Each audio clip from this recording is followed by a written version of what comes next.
It was late when Leo, exhausted from a long day of work, boarded the last train of the evening. He found an empty seat near the window and settled in, trying to relax as the train began its journey through the dark countryside. The train car was nearly empty, and the rhythmic clatter of the tracks was soothing. Suddenly, Leo felt a strange sensation, as though someone was sitting next to him. He glanced to his side but saw no one. However, the seat beside him was warm, and the air around him seemed to grow thicker, heavier. A few minutes later, a man appeared in the seat next to him. He was dressed in a long, dark coat, his face obscured by a wide-brimmed hat. Leo thought nothing of it at first, assuming the man had just boarded at the last stop. But then he noticed something off. There was a cold, oppressive feeling surrounding the man.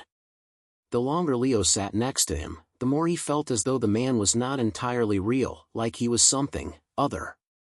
The train began to slow down as it approached the next station, and the man leaned closer to Leo. "Are you getting off?" he asked, his voice cold and hollow. Leo shuddered and shook his head, feeling an overwhelming urge to leave the train, but he stayed seated. The man's eyes glowed faintly, and his lips curled into an unnatural smile. Before Leo could react, the man stood up abruptly and walked to the door. As the door opened, a burst of cold air filled the car, and the man disappeared into the darkness.